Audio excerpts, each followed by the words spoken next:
Excelentísimas e ilustrísimas autoridades, señoras y señores, como presidente de Nueva Economía Forum, tengo el placer de darles la bienvenida al Fórum Europa, la tribuna política que organizamos con el mecenazgo del Grupo Villar Mir, Asisa y Red Eléctrica de España. Hoy tenemos el honor de recibir como ponente de esta tribuna al ministro de Agricultura, Pesca y Alimentación del Gobierno de España, don Luis Planas, al que va a presentar el que fuera ministro de Economía y Hacienda y comisario de Economía, comisario europeo, don Pedro Solbes. Querido Pedro, la tribuna es suya.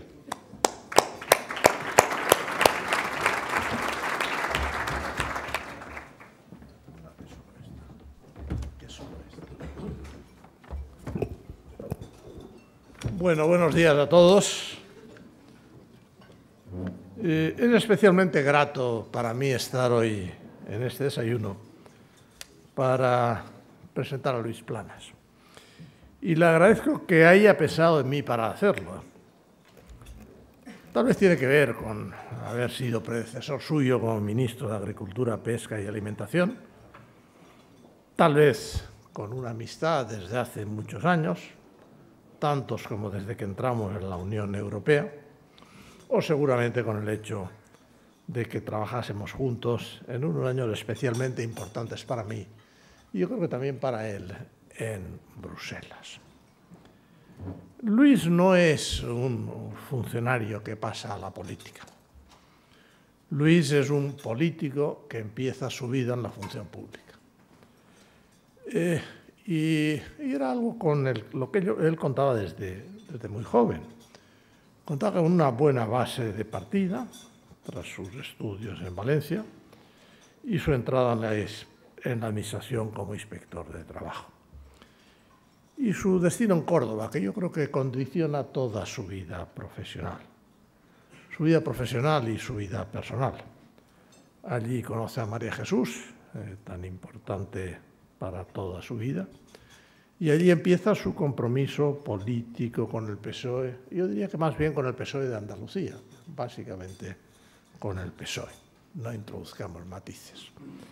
Desde Córdoba se proyecta a la política nacional como parlamentario nacional y desde la adhesión a las comunidades europeas como parlamentario europeo. En ese momento es cuando yo tomo conocimiento de la existencia de un personaje joven, activo, con ganas de hacer cosas, que se ocupaba básicamente de temas de política exterior y el que veía con cierta frecuencia en Estrasburgo cuando iba a Estrasburgo en las visitas que mensualmente tenía que hacer como secretario de Estado de Asuntos Europeos. Luis se moverá básicamente en el triángulo de Córdoba, Madrid, Bruselas, Estrasburgo, y esa será fundamentalmente su vida. Su vinculación con Andalucía, donde radica su base política, le lleva a aceptar responsabilidades en la Junta, como consejero de Presidencia y un par de veces de Agricultura. Experiencia que con el tiempo se ha demostrado ser fundamental, sobre todo para sus responsabilidades actuales. En Madrid también las tuvo como diputado en el Congreso, como senador en la Cámara Alta. Y es verdad que su compromiso a Andalucía le lleva, incluso en el momento de cambio en el PSOE de esta comunidad, a animar con su presencia el debate político sobre el futuro liderazgo. En Europa lo ha sido casi todo, y permítanme que me alargue algo más sobre Europa. Durante muchos años, parlamentario europeo, con especiales responsabilidades en el Grupo Socialista. Allí se curte en el entramado europeo y vive momentos de cambio importantes en la Unión Europea tras nuestra entrada. El Acta Única, el mercado interior, su contrapartida, que eran los fondos de cohesión, la ampliación de la Unión Europea hacia el norte de Europa o el debate sobre la Europa que queremos o que queríamos, yo diría que seguimos queriendo después de la reunificación alemana. Después de una de sus temporadas en Andalucía, vuelve a Europa, entonces a la Comisión, como jefe de gabinete de Manuel Marín, entonces vicepresidente de la misma, Y con él vive otro periodo difícil, uno de los muchos periodos difíciles que le ha tocado vivir en su vida, con la crisis de la Comisión Santer, que pierde a su presidente y da lugar a la entrada de Marín como presidente hasta su renovación. Nos encontramos, por tanto, a Luis en un puesto muy importante, es verdad que por un periodo temporal limitado, que es ni más ni menos que jefe del gabinete del presidente de la Comisión Europea. En aquellos momentos, en 1999, el gobierno me propone a mí pasar a ser comisario en la Comisión Europea y con la salida de Manuel Marín, y con la nueva Comisión Prodi tomo las responsabilidades de Economía y Hacienda. Y le pide a Luis que siguiera conmigo, como jefe de gabinete en mis responsabilidades en estos asuntos. Y tuve la enorme suerte que aceptó. Aceptó y fue fundamental para la formación de mi equipo y en todo lo que hicimos durante aquellos años. Su experiencia en la anterior comisión y en el Parlamento fue clave para superar los no pocos obstáculos que vivimos durante aquel periodo. Y vivimos momentos únicos, como la entrada en vigor del euro, la aplicación del Pacto de Estabilidad y Crecimiento a Alemania, Francia e Italia, la negociación del proceso de Lisboa, esa modernización de la economía europea que siempre apostamos y que nunca llega, la crisis de Eurostat, tema muy difícil para mí personalmente, para la Comisión en su conjunto, y donde Luis jugó nuevamente un papel fundamental. En definitiva, todo el periodo durante el que yo estuve en Bruselas. Fueron años en los que vivimos otros momentos que ya parece que están muy lejanos, pero que para nosotros están todavía muy próximos, como fueron el atentado del 11S y su repercusión en el ámbito europeo, y luego el tremendamente también triste ataque terrorista de Madrid, que desgraciadamente produjo también mi prematura vuelta a Madrid. Al producirse mi salida del gobierno, de la comisión, Luis, tras echar una nueva mano al comisario Joaquín Almunia, acepta uno de los puestos, yo diría, más atractivos, más sensibles y más difíciles que puede tener la administración española, que es ser embajador en Marruecos. Recuerdo el día que me lo comentó y le dije, si tienes ganas y estás dispuesto a hacerlo, hazlo, y mucha suerte, y es verdad que obtuvo un éxito importante porque Luis cumplía las dos características fundamentales para todo negociador con Marruecos y toda persona que se haya tenido relaciones con Marruecos, que es, por una parte, una gran capacidad de negociación y, por otra parte, una larga mano izquierda para intentar conseguir que las cosas avanzaran. Yo creo que ejerció su puesto con eficacia y muchas veces todavía habla con nostalgia de aquellos años. Fue sustituido como consecuencia del cambio del gobierno en el año 2014. Y yo pensé que, volvía a España, pero no, aquí estoy ya los problemas de la edad de trabucar los párrafos.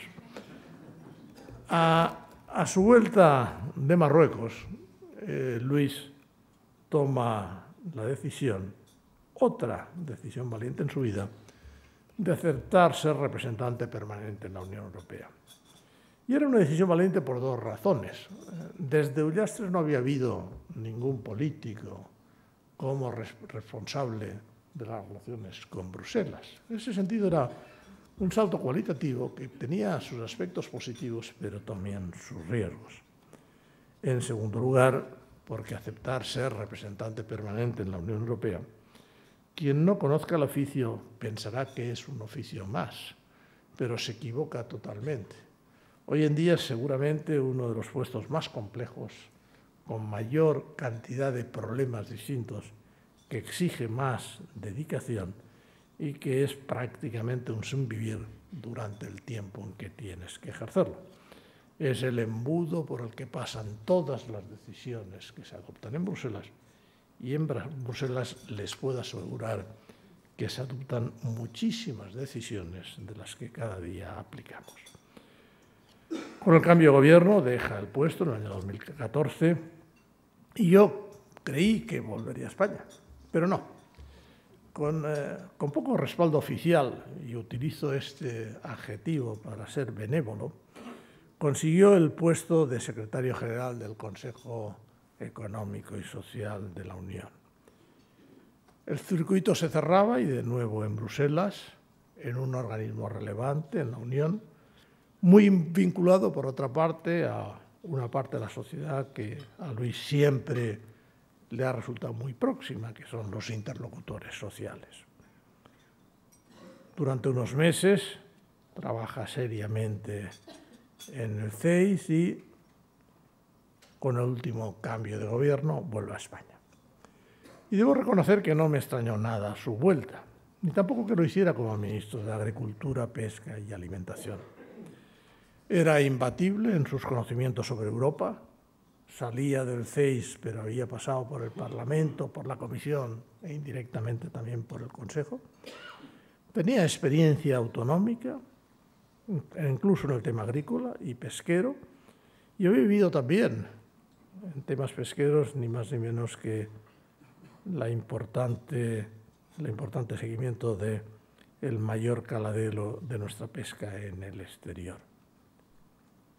Era difícil encontrar un currículum comparable, y todo ello en un momento en que nos enfrentamos con retos importantes en Europa. A pesar del Brexit, la vida de la Unión sigue, y este año debe afrontar, entre otras decisiones, el reparto de los recursos consecuencia de las nuevas perspectivas financieras. Esto en Bruselas es algo así como la gran batalla, la noche de los cuchillos largos para repartirse el dinero entre las distintas políticas y ver qué es lo que cada uno va a hacer en los próximos años. Pero claro, ese reparto de dinero en las futuras políticas acaba repercutiendo en todos los que estamos aquí, porque al final son los recursos que llegarán a España o a los restantes países de la Unión a través de una u otra política. Y ese es el trabajo que le corresponde ahora, cuando las perspectivas financieras finalmente se presenten. Parece ser que al final no será este año, sino será algo más tarde. Pero sobre todo cuando se discutan, obtendremos unos resultados que serán fundamentales para nuestra financiación futura. Difícil, por tanto, es encontrar una persona más preparada que Luis para todos estos empeños. Y solo puedo terminar, tengo que ser breve, o quiero ser breve porque el que tiene que hablar es él, para, en primer lugar, darle las gracias por aceptar como ciudadano este nuevo reto en un momento complejo. Y, por supuesto, desearle mis mejores deseos para que obtenga un buen resultado. Muchas gracias.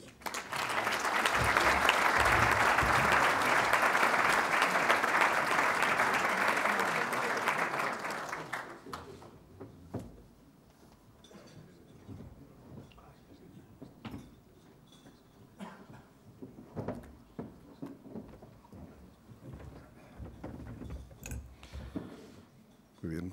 Bueno, buenos días a todas y a todos ustedes que están aquí esta mañana. Muchas gracias al presidente de Nueva Economía Forum, a todos los patrocinadores.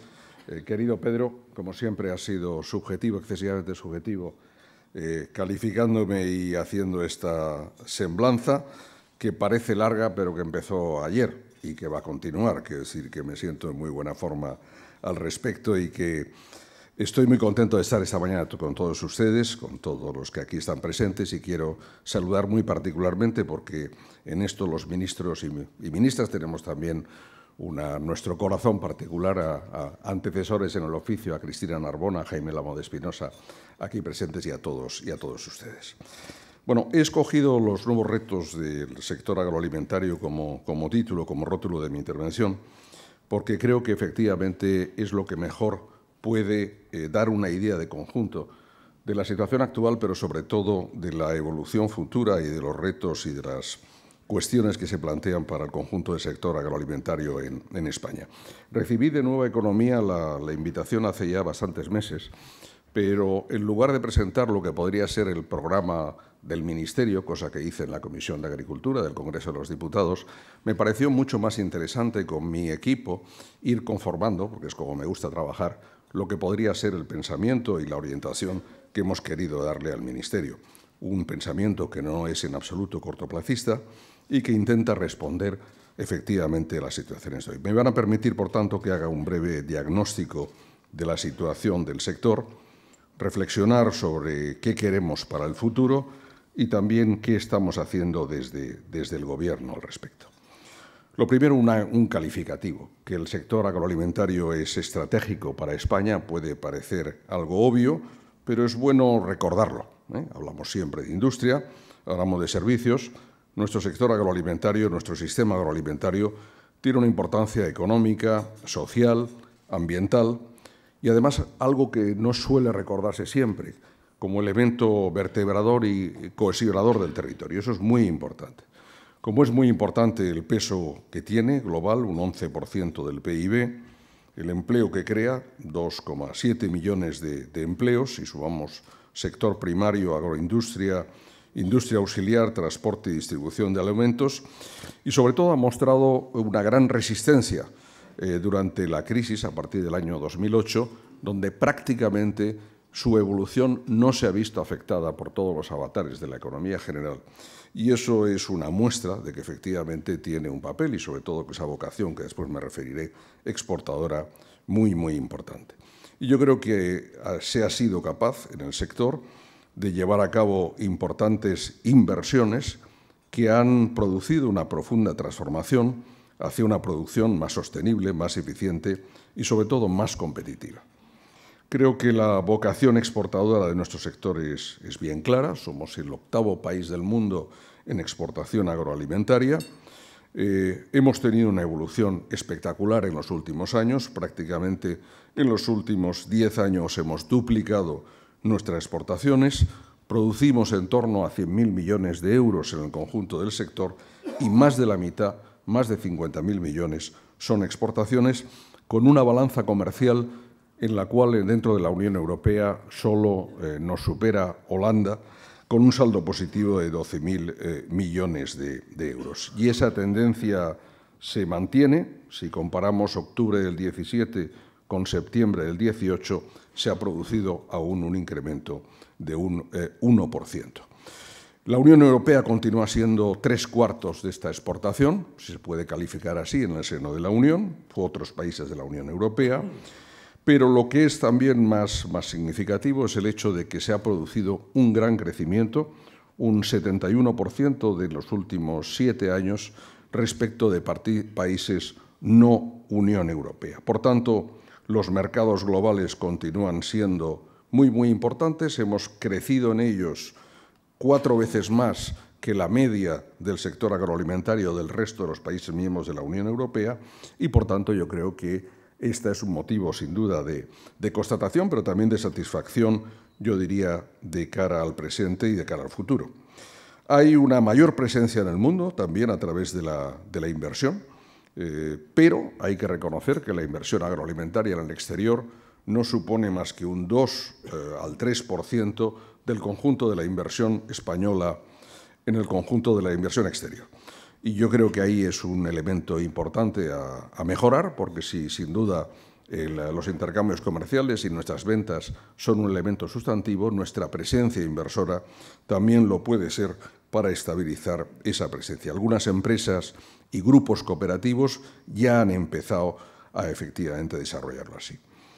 Y quisiera mostrarles la otra parte. Hemos hablado de la dimensión exterior.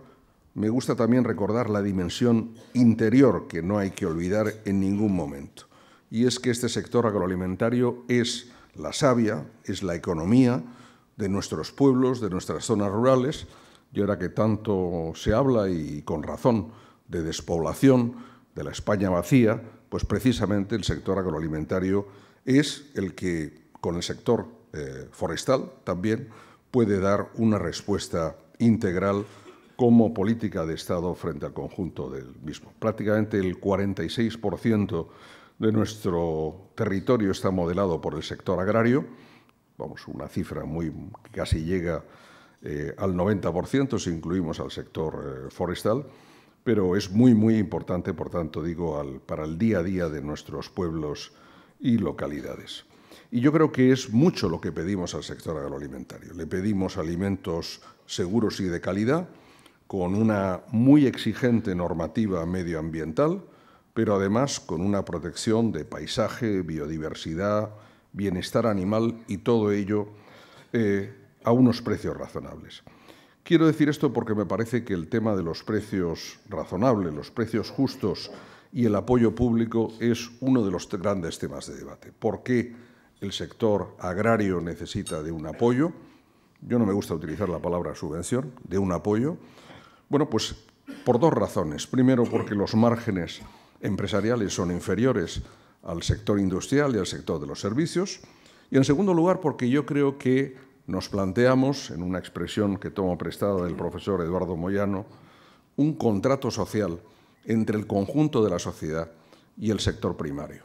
Es decir, que apoyamos a nuestros agricultores, a nuestros ganaderos y a nuestros silvicultores, porque son capaces de producir bienes que son de utilidad para el conjunto de los ciudadanos, pero también defienden, producen y preservan bienes públicos que lo son para el conjunto de la sociedad. En esa vocación y en esa situación, evidentemente, España está muy bien posicionada. Hace un momento me refería a la posición comercial. Permítame dos datos más. Somos exportadores líderes mundiales en aceite de oliva y en vino. Somos el primer exportador europeo de frutas y hortalizas y el segundo en carne de porcino. Y yo creo que todo eso tiene una perspectiva positiva, no solo en el pasado inmediato, sino de cara al futuro, en relación con la clase media emergente que quiere productos de mayor calidad, más saludables y con mayores garantías como los que producimos, donde España tiene que aprovechar oportunidades. Dentro de la Unión Europea, sin duda, pero ya es un mercado muy maduro, pero como decía, en terceros países, y estoy pensando particularmente en Asia y en América Latina. Pero por irnos a un país clásico y con el cual siempre hemos mantenido relaciones muy intensas, un ejemplo concreto, el acuerdo de la Unión Europea con Canadá, nos ha permitido, el reciente acuerdo CETA, que entró en vigor en septiembre del año pasado, nos ha permitido en el sector hortofrutícola aumentar en el primer semestre de este año en un 90% nuestras exportaciones. Y en el sector del aceite de oliva, multiplicarlas más de 3 veces con respecto a las cifras del año 2016.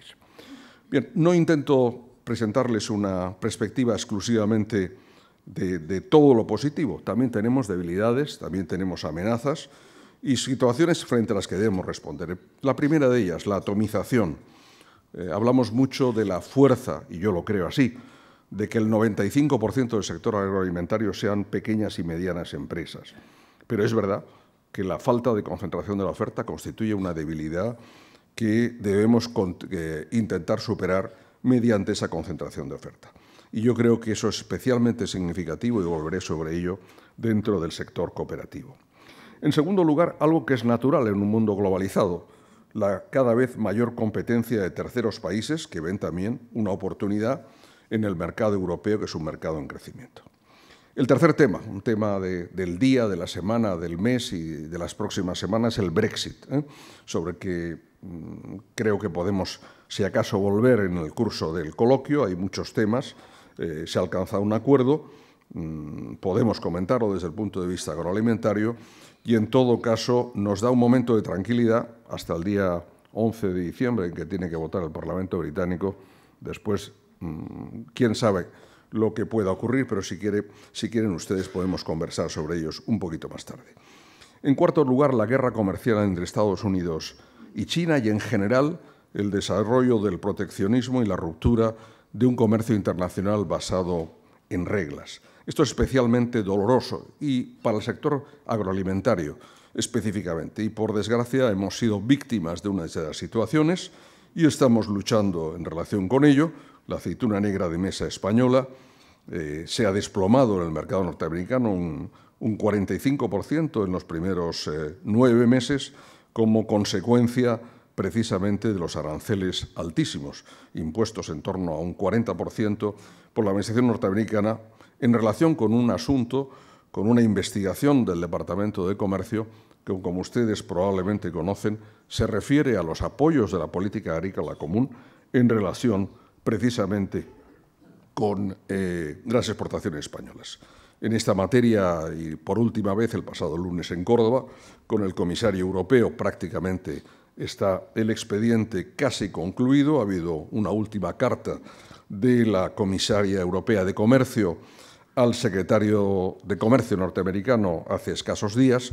Esperamos la respuesta de la misma y, si es, como desgraciadamente y probablemente cabe suponer, negativa, la Comisión Europea tiene la intención de ir a la Organización Mundial de Comercio y de solicitar un panel al respecto, lo cual nos parece importante, pero tenemos que dar también apoyo al sector, lo cual estamos intentando hacer a través de medidas de promoción comercial y otras que por parte del Ministerio en relación con la Comisión estamos examinando.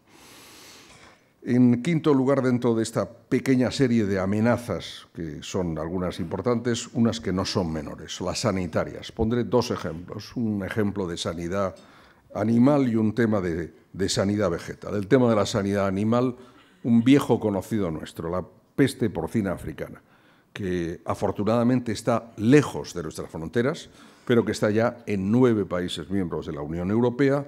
Tenemos que hacer todo lo que esté en nuestra mano y, desde luego, el Ministerio, y yo como ministro y el Gobierno lo estamos haciendo con la Comisión Europea, porque evidentemente la fortaleza de nuestro sector porcino no puede permitirse ninguna incidencia como las que tuvimos en el periodo que relataba Pedro Solbes, inmediatamente anterior y posterior a nuestro ingreso en las comunidades europeas.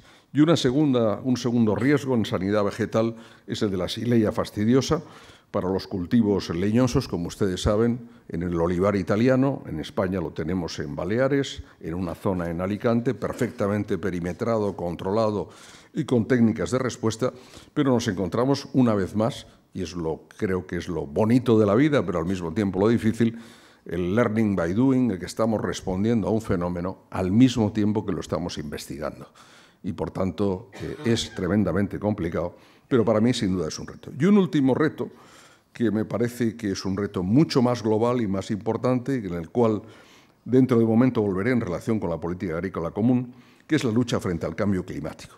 Porque evidentemente el cambio climático afecta a nuestra producción agroalimentaria, menor disponibilidad de agua, más riesgo de erosión, menos zonas óptimas para determinados cultivos y menores rendimientos de algunas producciones. Por tanto, de este primer examen de conjunto concluirán ustedes y concluyo yo que nos encontramos en un momento tremendamente complejo, con muchas variables, también, sinceramente, muy apasionante, política e intelectualmente, en el que tenemos que diseñar políticas europeas y nacionales complementarias de las europeas en relación con todos los retos que tenemos para la próxima década.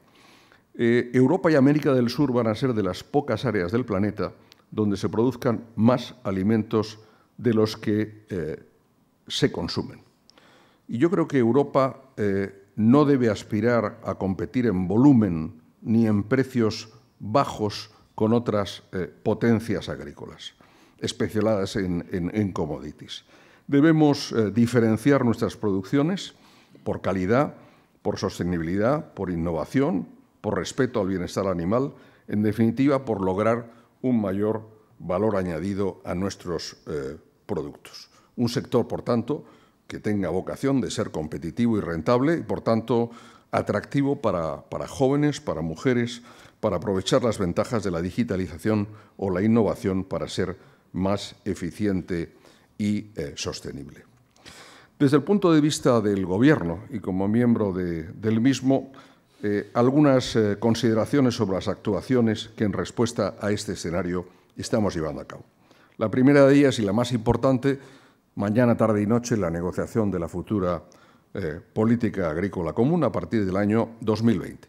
Solo por darles un dato, del conjunto de los fondos europeos que percibe España, un 61% depende de la política agrícola común. Por tanto, un buen o un mal resultado de esa negociación tiene una influencia fundamental sobre el saldo financiero de nuestras relaciones con la Unión Europea y también tiene, evidentemente, una incidencia muy directa y muy importante en relación con la actividad día a día de nuestros agricultores, nuestros ganaderos, silvicultores y medio rural. Esta definición de la PAC me ha llevado a presentar hace un par de semanas ante el Consejo de Ministros un documento que recoge la posición española, posición que ha sido acordada y consensuada con las organizaciones profesionales agrarias. Saludo la presencia de Pedro Barato y de Lorenzo Ramos esta mañana aquí entre nosotros, como representantes de las mismas, y efectivamente hemos llegado a un alto grado de consenso sobre esta posición, también con las comunidades autónomas y también con otras entidades interesadas, sindicatos, ONG ambientales.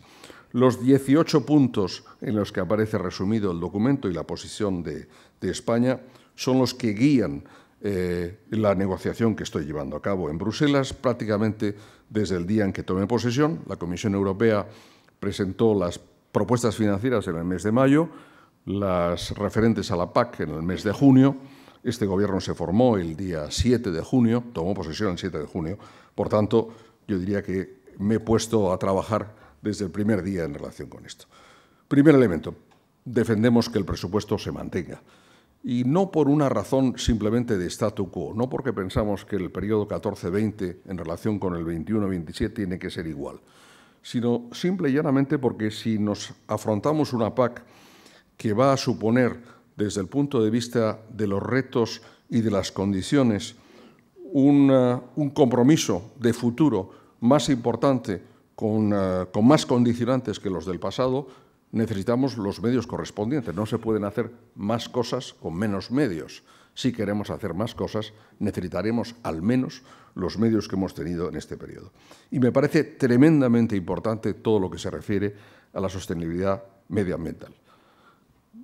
Lucha contra el cambio climático, preservación del medio ambiente, del suelo, del agua, del aire, de la biodiversidad y del paisaje. Es un cambio de paradigma que no va a suponer en sí, y esto tienen preocupación, como tengo yo, todos nuestros agricultores y ganaderos, debe suponer también responder a esos retos, y volveré sobre ello, de una forma sencilla, de una forma que pueda ser ejecutable, pero evidentemente estamos comprometidos con el futuro del planeta y España tiene que hacer su cuota aparte como la Unión Europea. Y en segundo lugar, y justamente en relación con eso, los compromisos de desarrollo sostenible de la Agenda 2030, porque ahí nada más y nada menos que 13 de los 17 objetivos tienen alguna relación directa o indirectamente con la PAC. Defendemos una política agrícola común más flexible, que pueda ser más adaptada a los sectores, a los territorios, a las personas, a los sectores, sin perder el carácter común. Porque a partir de ahora, a partir del año 21, la Comisión propone planes estratégicos nacionales, donde por primera vez, lo discutía con Jaime Lamo el otro día, será la primera vez que España, desde su entrada en las comunidades europeas, tenga que hacer el esfuerzo intelectual y político de diseñar una política, a mí me parece apasionante, una política agrícola, ganadera y del medio rural para el conjunto del territorio nacional, lo cual implica un diálogo político con las comunidades autónomas, con las organizaciones y de definición de un marco común que me parece que nos une. Segundo, no tiene que perder carácter europeo y por eso tenemos que llevar mucho cuidado que con Portugal, con Francia y con el conjunto de los países europeos no definamos en los planes estratégicos algo que sea divergente, razón por la cual con mi equipo hemos intentado diseñar una propuesta donde entre el 60 y el 70% de la ayuda básica a la renta lo sea definido con carácter común a nivel europeo o que se definan reglas comunes para la definición de las intervenciones. Si hemos creado un mercado único, no vamos a recrear la competencia entre nosotros a nivel de sectores, con nuestros vecinos, en relación con la nueva política agrícola común. En tercer lugar, la oportunidad para lograr una PAC más justa y equilibrada. El objetivo es la agricultura profesional y familiar, claramente. Y cuando la Comisión Europea propone una degresividad a partir de ciertos niveles o un capping, un tope de la percepción de ayudas, no está llevando a cabo una revolución. La Comisión Europea, como ustedes saben, está compuesta por conservadores, liberales y socialdemócratas. Por tanto, es un órgano de consenso y la propuesta que está haciendo yo creo que se sitúa muy bien en el corazón de lo que queremos que sea el futuro de la Unión Europea y de nuestro sector agrario. Una PAC más simple, como decía hace un momento, más centrada en las personas y con capacidad de respuesta frente a estas situaciones. Y finalmente, y no es lo menos importante, una PAC con perspectiva de género. España ha introducido, les parecerá curioso o chocante, que en el documento de la Comisión Europea se definían 9 objetivos económicos, medioambientales y sociales y no apareciera el papel de la mujer. Bueno, pues yo como ministro he tenido el orgullo de defenderlo y automáticamente tanto el Consejo como sobre todo el Parlamento Europeo nos han dado una respuesta. Sin mujeres presentes en el medio rural no hay futuro, como tampoco, evidentemente, sin jóvenes al respecto. Segundo aspecto de futuro en el que quisiera referirme, la mejora de la cadena alimentaria. Hemos hablado de apoyos, pero esos apoyos no suman más allá de un 30%, con lo cual es lógico en una economía de mercado, del conjunto de la renta de los agricultores y ganaderos. Por tanto, la mayor parte de la renta se obtiene de los beneficios y de la situación y del mercado. Ahí hay peculiaridades también en el sector agroalimentario. Y los mecanismos de gestión de crisis pretendemos que sean ágiles y eficaces. Por ejemplo, poniendo al día los precios de activación actualizados, y el pasado lunes, hace 10 días, defendía en el Consejo de Ministros una propuesta según la cual la Comisión, cuando exista una crisis en un sector determinado, esté obligada a elaborar un informe, lo cual no supone necesariamente medidas ejecutivas, cosa que teme particularmente Alemania al respecto, pero sí al menos un informe para poder discutir el tema. Somos grandes cuando hay grandes crisis, pero las crisis pequeñas y medianas no sabemos cómo gestionarlas. Y yo creo que es muy importante que lo hagamos al respecto. Muy importante, la discusión de la Directiva de Prácticas Comerciales Desleales. Se sitúa en la misma línea que la Ley de la Cadena Alimentaria Española y yo creo que nos va a permitir también mejorar, con lo que estamos discutiendo en este momento con el Ministerio de Industria, Comercio y Turismo, es decir, la mejora de la normativa estatal en relación con la prohibición de la venta a pérdidas. En definitiva, una cadena alimentaria más equilibrada, con mejora de transparencia. Esa transparencia me ha llevado a llevar al Consejo de Ministros, que fue aprobado el pasado septiembre, la norma sobre el etiquetado en origen de la leche y los productos lácteos, y estamos trabajando.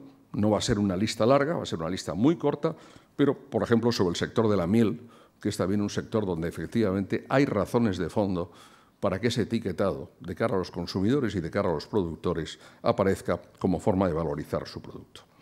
El apoyo a la integración cooperativa es otra de las prioridades. ¿Por qué? Porque tenemos en España solo 10 entidades que, de acuerdo con la ley del 2013, se han definido como asociativas prioritarias.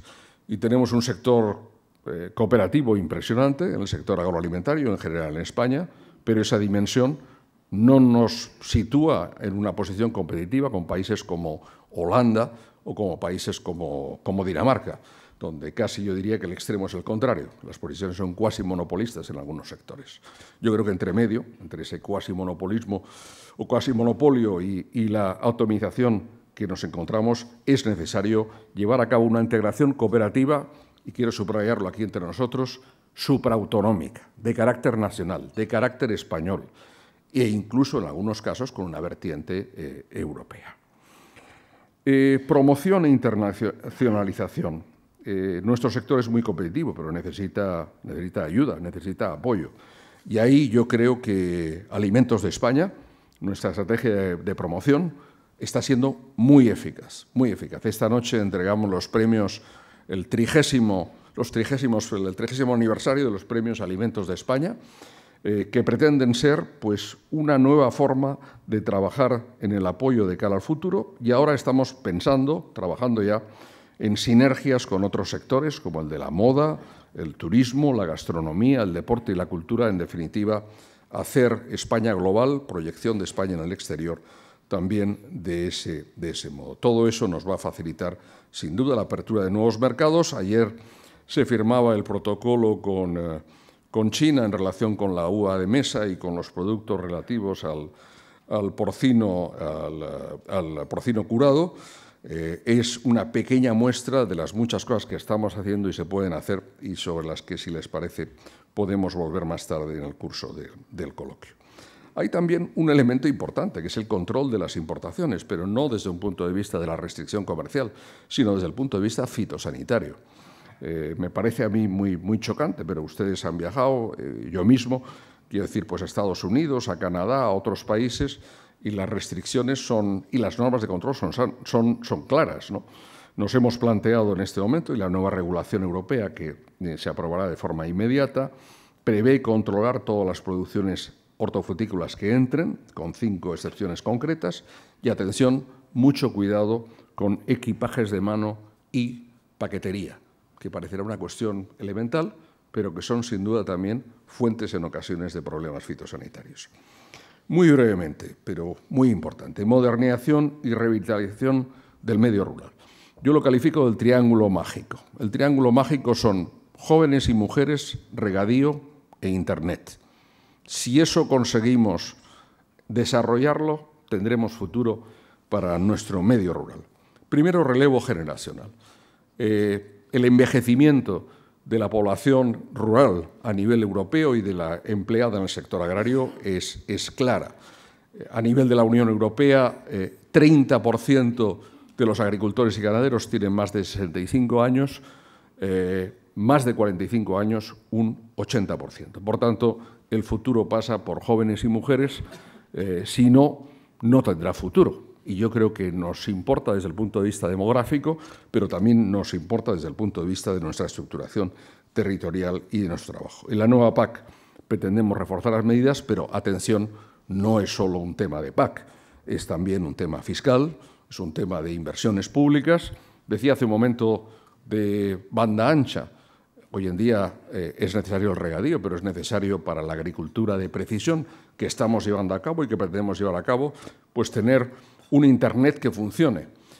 Y debo decir que la pretensión del Gobierno de que antes de que concluya 2020 el 90% de los municipios de menos de 5.000 habitantes y de los de menos de 10.000 que tengan pérdida de población esté cubierto por una banda ancha eficiente, me parece que es un objetivo tremendamente importante también para el sector agrario.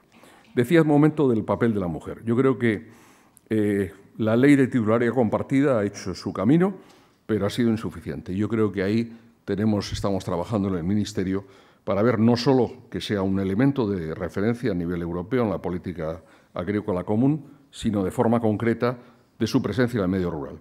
Piensen ustedes que la despoblación empieza por la marcha de las mujeres jóvenes. Son las primeras que se van en todos nuestros pueblos y localidades. Y si queremos mantener nuestra población en el medio rural, evidentemente, jóvenes y mujeres particularmente tienen que estar presentes. Regadío, una pincelada. El regadío es, yo diría que nuestra joya de la corona. Tenemos del conjunto de las tierras cultivadas en España, tenemos en regadío el 15,7%. Pero ese 15,7% supone más del 50% de la producción del conjunto del sector. Por tanto, tenemos que adaptar lo que es el regadío a los nuevos condicionantes, como antes decía, de sostenibilidad y de cambio climático. Y yo creo que es perfectamente posible. Les doy un dato. Entre 2004 y 2015 hemos reducido el consumo de agua en España en el sector primario en un 16%. Es un dato que es importante recordar, porque no estamos malgastando, estamos usando bien y tenemos que usar mejor el uso eficiente del regadío moderno, de algo en lo que somos pioneros y sin duda líderes, pues tenemos que continuar utilizándolo al respecto. Digitalización e innovación. Estamos trabajando en el Ministerio en una agenda del sector. De hecho, el sector ya está en marcha. El lunes en Córdoba participé con el comisario Hogan en un foro sobre digitalización y agricultura, donde, como siempre, aparecieron ejemplos concretos de lo que estamos haciendo hoy. Anteayer lo decía en París, en un foro de Político, también España no está luchando por la agricultura del futuro. España está en la agricultura del futuro. Lo que ocurre es que, evidentemente, estamos siendo pioneros, pero hace falta extender aún más esa presencia, como reduciendo la brecha digital, el conocimiento y el uso de las nuevas tecnologías, fomentando el uso de los datos, y me parece muy importante la autorregulación en código de conducta en relación con la cadena agroalimentaria, y, en tercer lugar, impulsando el desarrollo empresarial y nuevos modelos de negocio.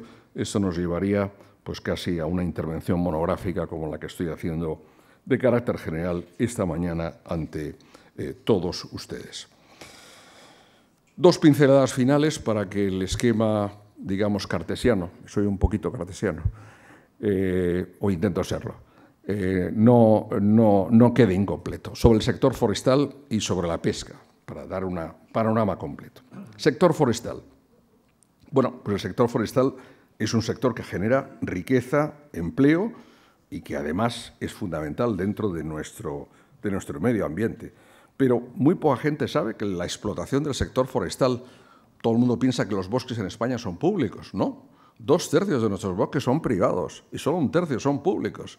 Y la explotación de esos bosques da un rendimiento anual de 6.000 millones de euros en España y que tenemos que desarrollar. Ayer me reunía por la mañana para darles un pequeño homenaje con las brigadas de refuerzo de incendios forestales, dependientes de Traxa y del Ministerio, que son gente que está todos los veranos luchando y en los inviernos también frente a nuestros incendios. Bueno, pues en relación con todo lo que se los plantea, hay un problema de cambio climático, pero también hay un problema de abandono de bosques, y eso no es simplemente un problema de cultura, es también un problema de economía. Es que le podemos sacar rendimiento a nuestros bosques. Y eso me parece que es muy importante señalarlo. Estamos trabajando en la Estrategia Nacional para el próximo periodo 21-27 y espero contarlo con la colaboración de las comunidades autónomas, porque yo doy las directrices del Gobierno de España en colaboración con ellas, pero lógicamente son las comunidades quienes tienen que ejecutar en sus planes de desarrollo regional todo el tema. Y finalmente el sector pesquero, que es un sector que es muy importante para España, que es una seña de identidad. Somos el primer país pesquero de la Unión Europea, 9.300 barcos en actividad, la mayor flota, que además se encuentra como el conjunto de la sociedad y también del sector primario de la agricultura en un paradigma de cambio. El próximo 1 de enero entra en vigor la prohibición de lanzamiento, vamos a decir, la obligación de desembarque, que significa que los descartes de todas las capturas no principales en una pesquería no podrán ser, como lo eran en el pasado, lanzadas al mar y, por tanto, perdidas. Es una pesquería medioambientalmente y económicamente mucho más eficiente, pero supone unos retos formidables, de los cuales discutimos en el Ministerio prácticamente todas las semanas. Esta entrada en vigor definitiva supone un cambio brutal. Es un sector que en España son 9.000 millones de euros lo que tiene como valor añadido, casi 164.000 empleos, pero sobre todo subrayar aquí lo muy importante que supone en muchas zonas costeras desde el punto de vista de la vertebración económica y social. Paso telegráficamente: renovación del acuerdo con Marruecos, finalización del acuerdo con Guinea-Bissau, las posibilidades de pesca que discutimos a partir del 17 de diciembre en el Consejo de Ministros y que van a conformar el inmediato futuro, el tema de Brexit, y una buena noticia, que es que, como consecuencia de la buena política de preservación, de conservación, recientemente, la semana pasada en Dubrovnik, la reunión del ICCAT decidió pasar de un plan de recuperación a un plan de gestión en relación con el atún rojo. Es una buena muestra de que preservar no es cerrar las puertas a la explotación, al contrario, preservar es posibilitar que la actividad empresarial extractiva continúe funcionando de cara al futuro, y es un excelente ejemplo de buen resultado. Concluyo. Creo que el sector, como ustedes verán, y estoy apasionado en ello, está viviendo transformaciones muy radicales. El escenario, a un colaborador mío en alguna intervención, y siempre lo tacho, me dice: esta es la mayor revolución después del Neolítico. Bueno, no me atrevo a decirlo ni tampoco ante ustedes, porque puede incluso llevar a chanza. Pero es verdad, estamos en una transformación profundísima y en un momento muy profundo de transformación de la agricultura, de la ganadería, de la silvicultura. Y creo que de eso hay que ser conscientes y hay que saber responder. Y los españoles, que tenemos la característica de ser sistemáticos, pero también tener capacidad de creación, de innovación, de visión de futuro, podemos jugar un papel muy importante. Por eso me siento tan orgulloso como miembro del Gobierno de España de conseguir y de continuar apostando por esa perspectiva estratégica y ese apoyo a este sector agroalimentario que está abriendo puertas y que es, como antes les decía al principio, la joya de nuestra corona. Y creo que trabajando entre todos, uniendo esfuerzos y con responsabilidad, podemos continuar creciendo y consolidando liderazgo con 3 señas de identidad, y aquí concluyo: calidad, sostenibilidad e innovación. Ellas son las que nos deben guiar y las que marcan el presente y yo espero que el futuro de nuestro sector agroalimentario. Muchas gracias.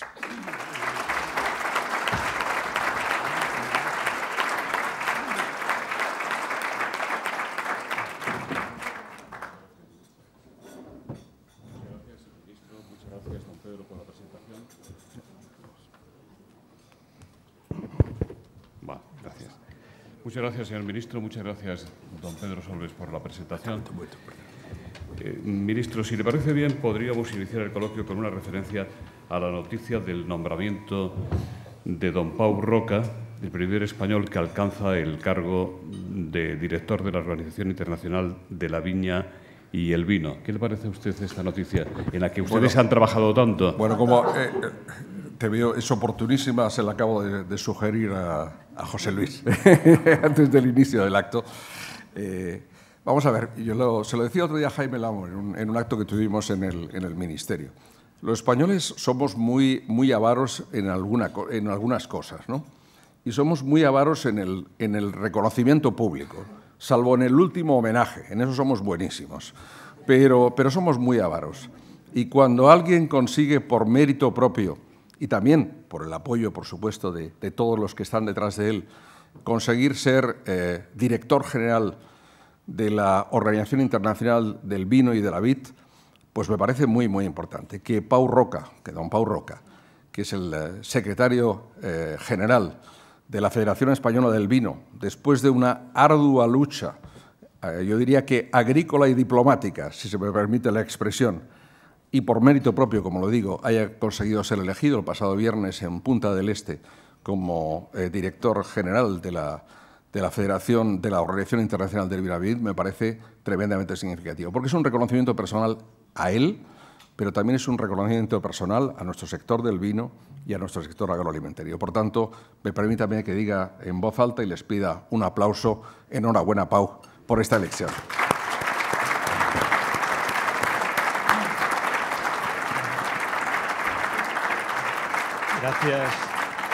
Gracias, ministro, porque yo pondría de relieve el apoyo que he recibido primero del ministro, porque esta es una candidatura que nace en 2017 y, por tanto, tenía el riesgo de languidecer. Y el ministro tiene la visión y la capacidad de darle el impulso en un momento determinado que es clave, y ver que aquello se puede recuperar, ¿no? Y eso es muy importante, el impulso que le da. También el ministro Borrell, con quien estuve con el profesor Tamames, también tuvimos la ocasión de recibir ese apoyo. Pero, por otra parte, también al Ministerio.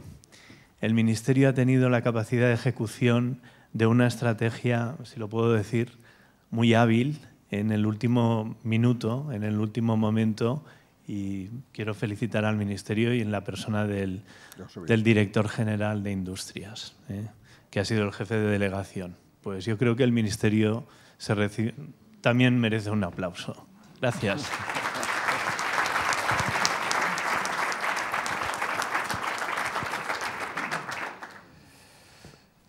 Pues empezamos con las preguntas.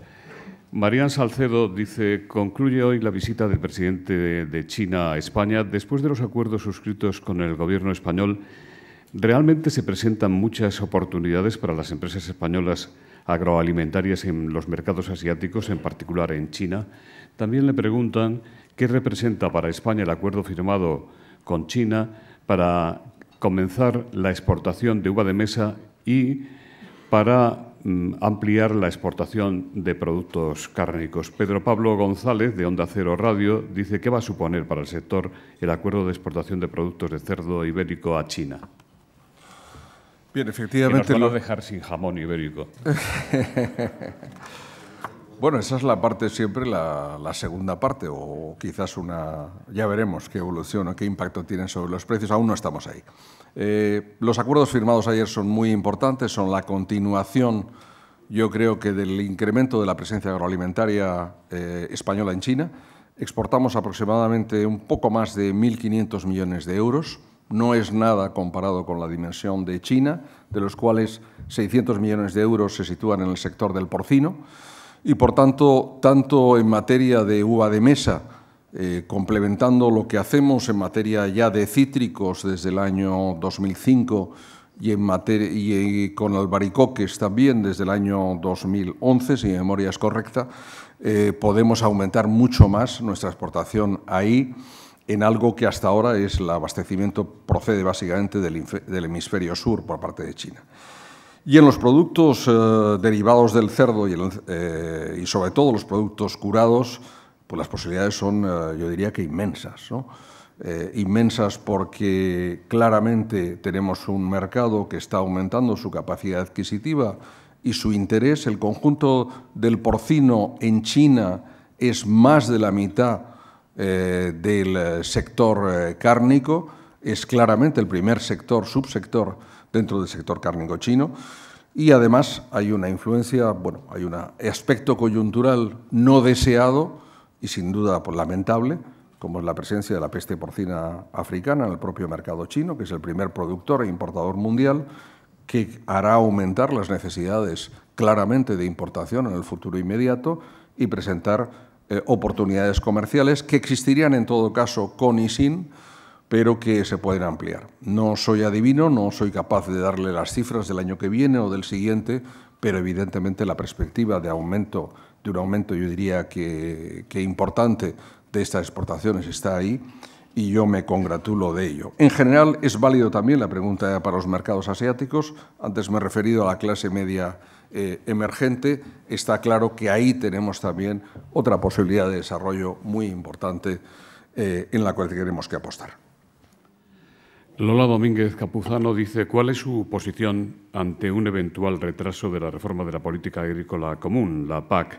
¿España está bien preparada para responder a los nuevos retos ambientales y aumentar la competitividad del sector en el marco de la nueva PAC?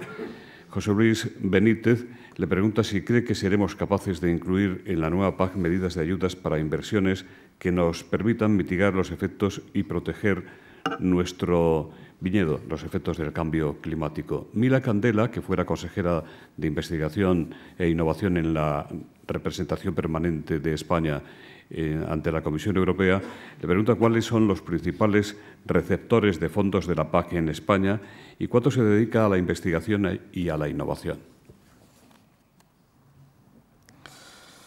Muy bien, pues no es una pregunta, sino es una batería de preguntas en una.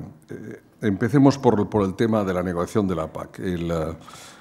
Creo que, como decía antes, el principio de junio se presentaron las propuestas de la Comisión Europea, las perspectivas financieras se presentaron en el mes de mayo, la previsión inicial era que en el Consejo Europeo de Sibiu del mes de mayo de 2019 se aprobaran antes de las elecciones europeas perspectivas financieras y al menos la primera lectura del procedimiento legislativo de los reglamentos en materia de agricultura fuera aprobado antes de las elecciones europeas también.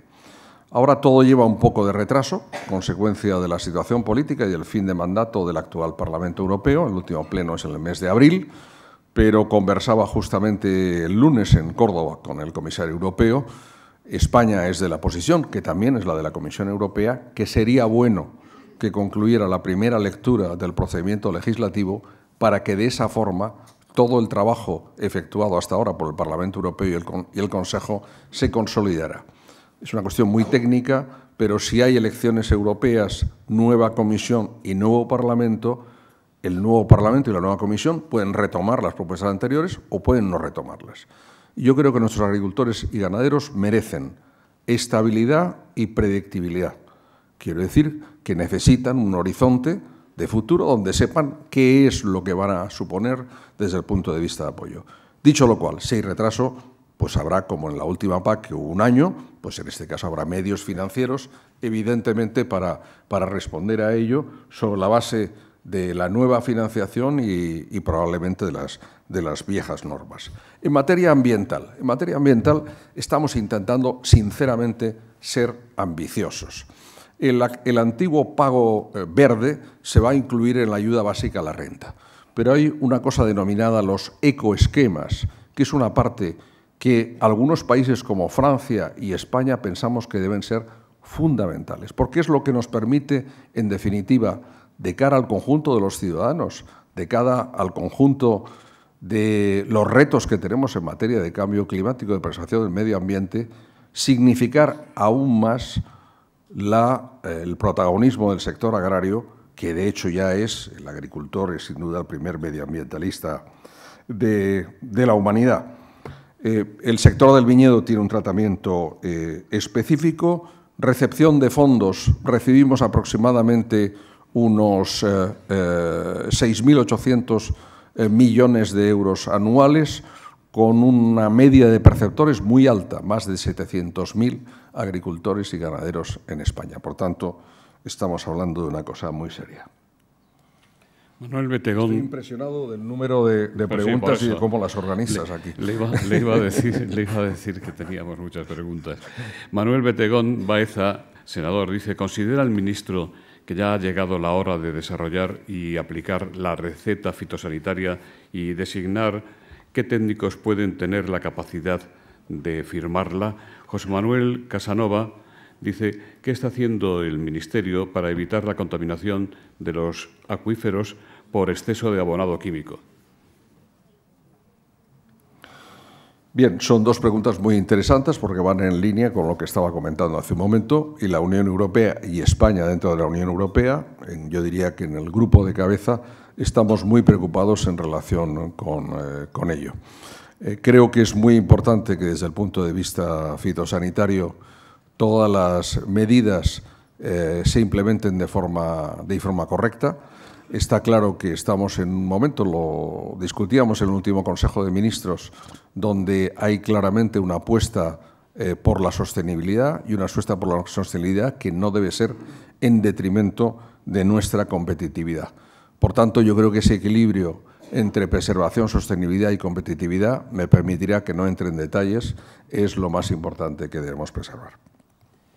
Íñigo Inchusta, de Radio Nacional de España, le pregunta en qué temas se concentran las diferencias o presuntas tensiones con el Ministerio de doña Teresa Rivera dentro del proyecto de Real Decreto que estaba preparando su compañera de gabinete. ¿Su departamento va a presentar alguna medida urgente vía Real Decreto que implique directamente al sector agroalimentario?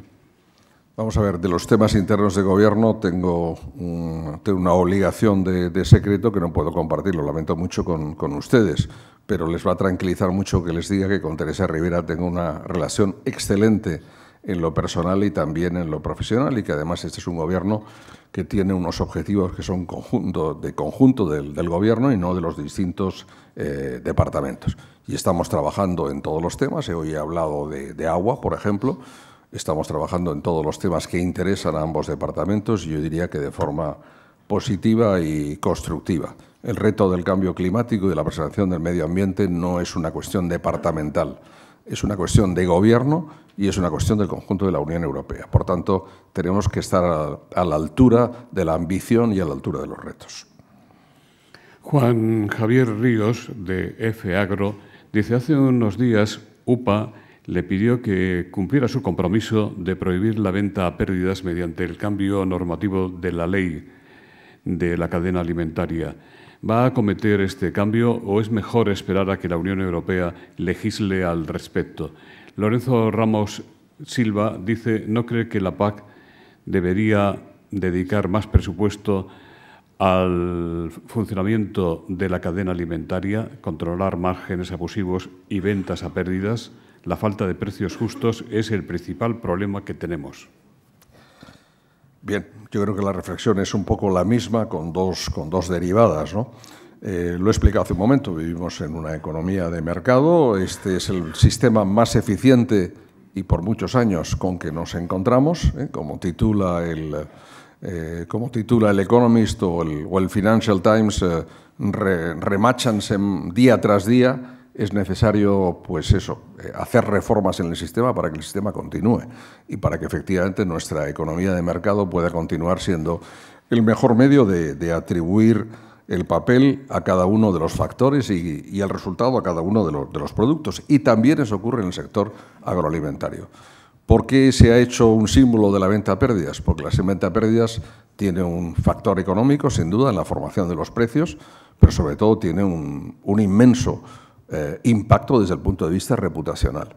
Cuando se vende un litro de aceite, cuando se vende un litro de vino, un litro de leche a un precio inferior al del coste de un agua mineral, pues sinceramente se está produciendo un daño que supera lo económico.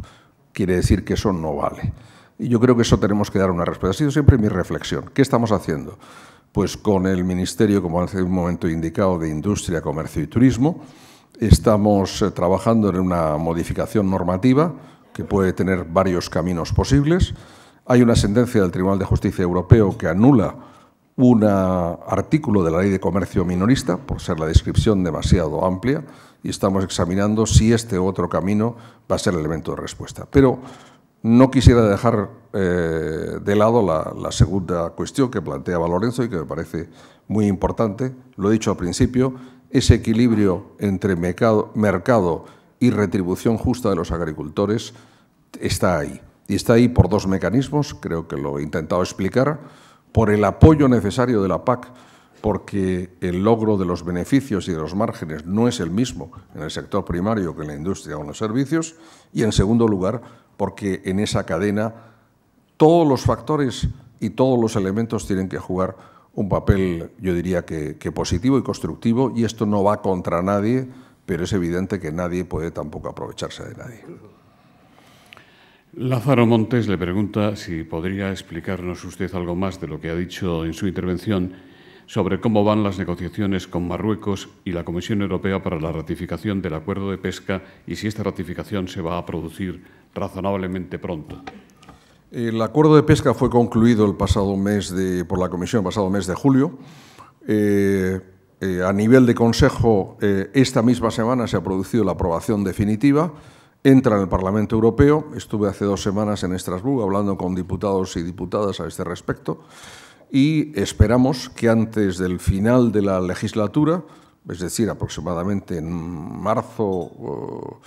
febrero o marzo del año que viene, el Parlamento Europeo apruebe el acuerdo de pesca. No es sencillo porque hay elementos polémicos para algunos miembros del Parlamento Europeo, pero como ya mismo yo tuve ocasión de explicar a la Comisión de Agricultura del Congreso de los Diputados el 30 de agosto, cuando fui citado justamente para explicar el contenido del acuerdo alcanzado por la Unión Europea, creo que es un acuerdo muy positivo para nuestro sector pesquero. Más de la mitad de las 138 licencias son de barcos españoles, particularmente de Andalucía, de Galicia y de Canarias, y también es importante para la Unión Europea. El profesor Tamames dice, precisamente con la España vacía se hace más necesario incidir en la dimensión de las explotaciones, su agrupación y el mayor tamaño de las cooperativas.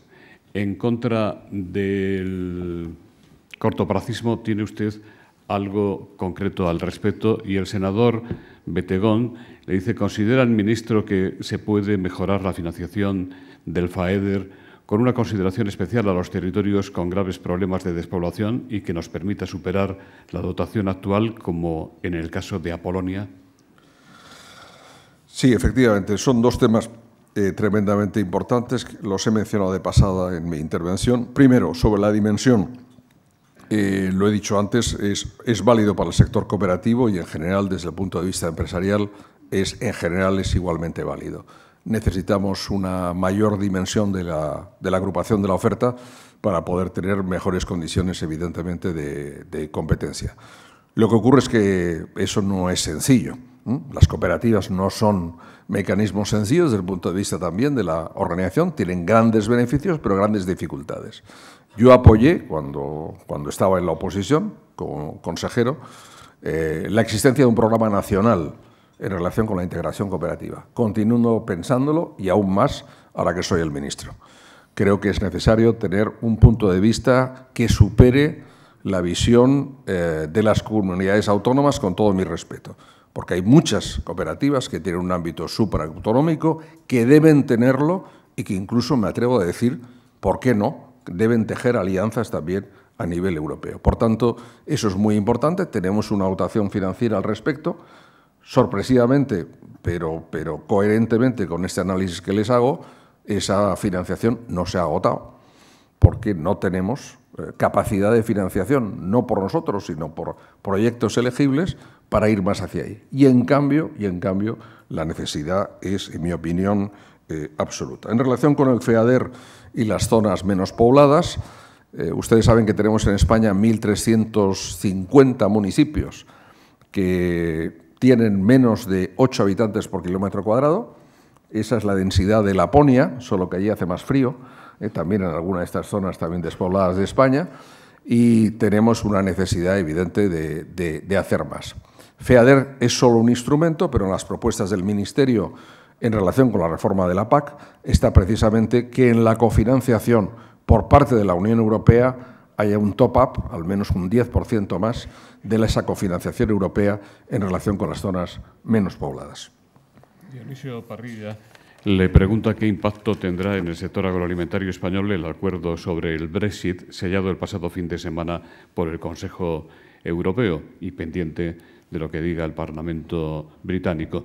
¿Ese acuerdo es bueno para España, en general para nuestra economía y en particular para la del sector agroalimentario? Vamos a ver, una reflexión general. Yo creo que, al menos esa es mi visión de la política y cómo me sitúo yo como ministro, los políticos y sobre todo quienes ejercemos tareas de gobierno tenemos la obligación de dar seguridad y tranquilidad al conjunto de los ciudadanos. Y no solo, evidentemente, a los empresarios, pero también a los empresarios. Y yo creo que el acuerdo alcanzado por la Unión Europea y el Reino Unido es, como dijo el presidente Jean-Claude Juncker, el mejor acuerdo posible. Mejor acuerdo posible de un disparate, que es irse de la Unión Europea. Pero, en fin, el tiempo y las circunstancias lo verán. Desde el punto de vista, y muy brevemente, del sector agroalimentario, ¿es positivo el acuerdo? Sí, por 3 razones. Primera, porque hasta el final del periodo transitorio, diciembre del 2020, no crea ninguna incertidumbre sobre la financiación de la política agrícola común y el apoyo a agricultores y a ganaderos. A partir de ahí serán las nuevas perspectivas financieras y lo que les indicaba hace un momento. Por cierto, que una de las razones por las que nos oponemos a las cifras propuestas por la Comisión en materia de política agrícola común, y pretendemos más, aparte por las razones que he dicho hace un momento desde el atril, es porque pensamos que los 12.000 millones de euros que constituye el agujero que deja la marcha del Reino Unido no tienen que ser soportadas solo por un sector, que es el sector agroalimentario. Y es muy importante, por tanto, para la financiación hasta diciembre del 20. Segundo, es muy importante desde el punto de vista del tráfico comercial. España coloca cada día 1.000 camiones en el puerto de Dover del sector agroalimentario, productos perecederos y no perecederos, aproximadamente un tercio con productos con caducidad y otros con, vamos a decir, de carácter no perecedero o con plazos, ¿verdad?, con etiquetado más largo. Esos 1.000 camiones, 1 minuto de retraso por cada uno de ellos, pues supone un coste económico formidable. Por tanto, esa parte está ahí cubierta. Y tercero, en relación con el sector pesquero, del que también se ha hablado bastante estos días, existe la obligación por parte del Reino Unido de concluir no más tarde que julio del 2020 un nuevo acuerdo de acceso a aguas y recursos con la Unión Europea y, por tanto, de interés español. Tenemos la sartén por el mango porque además, como tiene que aprobarse el nuevo tratado del esquema futuro de relación entre el Reino Unido y la Unión Europea, pues evidentemente es muy importante para poder tener una fuerza de negociación. Y una pregunta que no me ha hecho, pero que quiero hacer con ocasión de esta, porque quizás no aparezca y soy una persona que me gusta expresar mi punto de vista, pero también que entiendan bien lo que está haciendo el Gobierno. Ese es el escenario A, si hay acuerdo, y estamos apostando por el acuerdo. Pero hay un escenario B. El escenario B es que haya un Brexit en el cual, pues, ya sea por el Parlamento británico, sin duda, o por la situación política interna británica en la que nos llevaría toda la mañana, no quiero entrar en detalles, pero, en fin, que al final hubiera un no británico al acuerdo. En tal caso, deberían aplicarse planes de contingencia y les puedo asegurar, porque ustedes ya lo saben, lo han visto en los medios de comunicación, que por parte del Gobierno estamos trabajando en esos planes de contingencia, porque efectivamente hasta que no se produzca la ratificación del Parlamento británico y del Parlamento europeo, existe la posibilidad de una ruptura sin acuerdo, y esa ruptura sin acuerdo necesitaría una serie de medidas técnicas, jurídicas y logísticas que serían muy importantes de cara al sector agroalimentario. La última pregunta la hace Teresa Poncela y dice: ¿qué efectos prácticos tendrá la posible denuncia del Gobierno español ante la Organización Mundial de Comercio por los aranceles de Estados Unidos a la aceituna de mesa española? Bueno, no es España quien denuncia, es la Unión Europea, es la Comisión Europea en nombre de la Unión, es una política común, la política comercial común, en este caso en relación con los bienes, es la Comisión Europea la que la ejecuta en nombre de la Unión. Yo creo que restablecer las cosas donde debían estar, es decir, no hay un fundamento ni legal, ni económico, ni técnico para las medidas adoptadas y, sobre todo, también yo diría que este es, de alguna forma, una respuesta preventiva. No me gusta hablar de hipótesis, me gusta hablar de realidades, pero es verdad que en el fondo de la argumentación norteamericana, en mi opinión equivocada en relación con el tema, está la transferencia, en este caso a las industrias, de las ayudas, los apoyos a los agricultores en relación con la PAC. Me parece tremendamente errónea y además me parece tremendamente hipócrita, porque medidas de carácter similar son aplicadas en Estados Unidos todos los días. Por tanto, ese apoyo desde el punto de vista instrumental no me parece un elemento que pueda ser objeto de puesta en tela de juicio, al menos en el caso de la aceituna de mesa española. Pido disculpas por las demás preguntas que no puedo transmitirle. En nombre de los mecenas que hacen posible este foro, Asisa, representada hoy por el doctor Luis Ortiz, Red Eléctrica de España, representada por doña Eva Pagán, y del Grupo Villarmir, el presidente de este último, don Juan Miguel Villarmir, que fuera vicepresidente del Gobierno de España, va a despedir el acto. Muchas gracias.